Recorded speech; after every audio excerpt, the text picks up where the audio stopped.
Сар BYD-гийн хувьд маш чухал сар.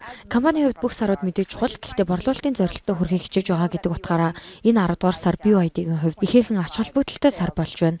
Хятадд болон олон улсад өрсөлдөөн ширүүн байгаа энэ үед BYD-гийн хямд үнийн тактик хэр үр дүнтэй байна гэж та харж байгаа вэ?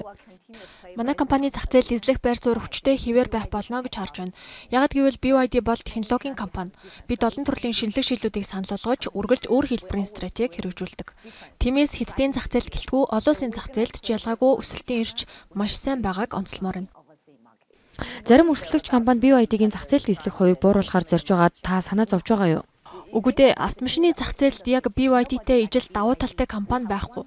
Манад 120 мянган судалгаа хөгжүүлэлтийн инженер ажилладаг. Бас өдөрт 45 шинэ патент авах хүсэл дийлгэж байна. Тиймээс BYD бол энгийн нэгэн автомашин үйлдвэрлэгч биш, технологийн компани. Бид цэник хураагуур, нарны хавтан зэрэг олон төрлийн бүтээгдэхүүн үйлдвэрлэдэг. Өргөн хүрээг хамарсан үйл ажиллагаатай технологийн компани. Хууль эрх зүй зохицуулалтын орчны нөхцөл байдал өөрчлөгдөж байгаагаас үүдэн танай компани байр сууриа хадгалахад хүндрэлт тулгарч байна уу? Тийм ээ. Гэхдээ энэ бүхнийг үнэхээр зугаатай гэж хүлээж авдаг. Энд анх ирснээсээ хойш BYD энэхүү зах зээл маш олон шин шийдлүүдийг авчирч чадна гэдгийг анзаарсан. Энд нарны зайн цэнэглэх станц барьж болно. Цэнэглэх станцын дээд талд нарны зайн хавтан байрлуулах боломжтой. Ингэснээр цахилгаан автомашиныг цэнэглэх илүү хялбар болох боломжтой.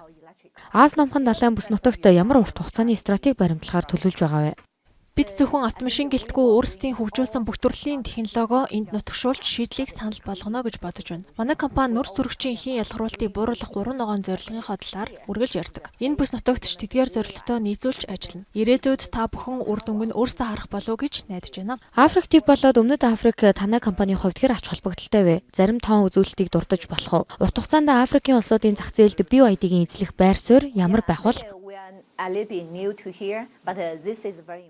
Манай компани Африк ТV-ийн зах зээлд харьцангуй шин тоглогч. Гэхдээ энэ бол бидний хувьд маш чухал зах зээл гэдгийг онцлмоор байна.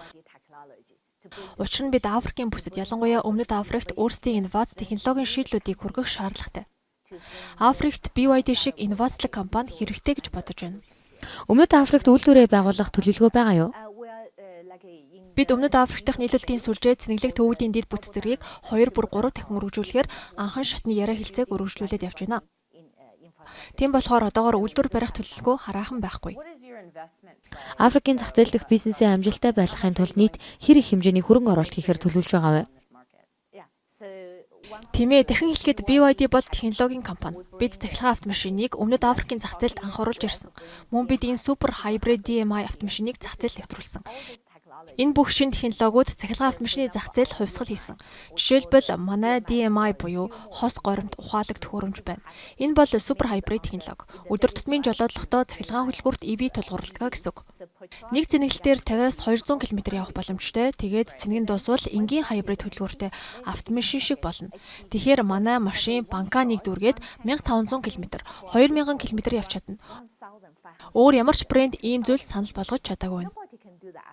Дотоод шаталтад хөдөлгөөртэй автомашинд дассан зах зээлийг хэрхэн цахилгаан автомашин руу татах вэ? Ялангуяа санал болгох үнийн талаас. Өмнө нь дурсамжлан BYD-гийн автомашин илүү ухаалаг автомашин тооцогддог. Үйлчлүүлэгчдийн итгэлийг олж авахд тийм ч их сурчлагаа хийдэггүй. Харин тэднийг дилерийн төвүүддээ авчирч туршилтын жолоодлого хийлгүүлж үзүүлэхэд л хангалттай. BYD автомашин хэрэглэгчдэд итгүүлэх болно. Мөн автомашиныг хэсэг хугацаанд унсны дараа сар бүрийн хэмнэлтэд анзаарч эхлэх болно. Энэ нь тэдний итгэлийг татах бас нэгэн хүчин зүйл болдог. Тэгвэл энэ зах зээлд цахилгаан автомашин бусад орнуудад байдаг шиг эрэлттэй байж чадна гэж харж байна уу? Хэрвээ бид хурдан цэнэглэх дэд бүтцэд хөрөнгө оруулахгүй бол бага зэрэг сорилт болж магадгүй маа. Учир нь энэ зах зээл өргөн удам нутагтай учраас цахилгаан автомашины цэник барих зай болон цэнэглэх станцын дэд бүтэц хоёр бол хамгийн том асуудал. Тэр ч утгаараа туудахгүй бид Өмнөд Африкт хурдан цэнэглэдэг дэд бүтэцэд албан ёсоор хөрөнгө оруулахаар болсноо мэдэгдэж байна. Бид эх оны эцэст 200-аас 300 хурдан цэнэглэдэг станц байгуулахаар зорж байна. Үүнд хэр их хэмжээний хөрөнгө оруулалт зарцуулах вэ? Их хэмжээний мөнгө яригдж байна. Учир нь хурдан цэнэглэдэг станц тутамд их зардал гарахаар байна. Эхний ээлжинд хийж байгаа томоохон хөрөнгө оруулалт маань болох юм. Бусад үйл ажиллагааг өргөжүүлэх төлөвлөгөөний талаар ярьцгаая. Танах одоогоор Америк нэгдсэн улсад нэвтрээг байгаа. Дональд Трампын засаг захиргаатай энэ талаар хэлцэж байгаа юу?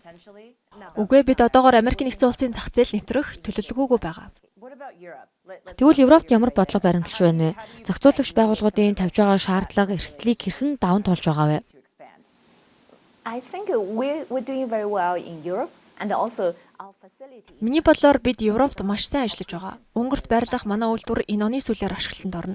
Next year we will start to do ramp up to produce our Эх оны эхний улирлаас үйлдвэрлэлээ нэмэгдүүлж эхэлнэ. Тиймээс BYD Европ дотоодын үйлдвэрлэгчийн байр суурьтай болоод байна. producer over there. So then BYD Манай дилерийн сүлжээ борлуулалтын дараах үйлчилгээч сайн хөгжиж байгаа. Хэрэглэгчид манай автомашинуудад сэтгэл хангалуун байна. enjoy our car.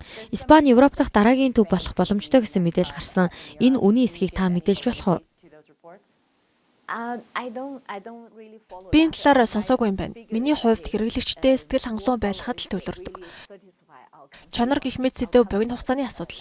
needs and then for a lot of BYD-гийн хувьд урт хугацааны асуудалд төвлөрч байгаа. for us is a short term play, but the BY is a long term play. Хэрвээ бид Европт үйлдвэрлэлээ эхлүүлбэл орон нутагт 10,000-аас 20,000 ажлын байр бий болгоно. Like in Europe, Ингэснээр Европын үйлдвэрлэгчдийн нэг болно. local job. Бид зах зээлийн нэг тоглогч болох юм аа. We're part of this.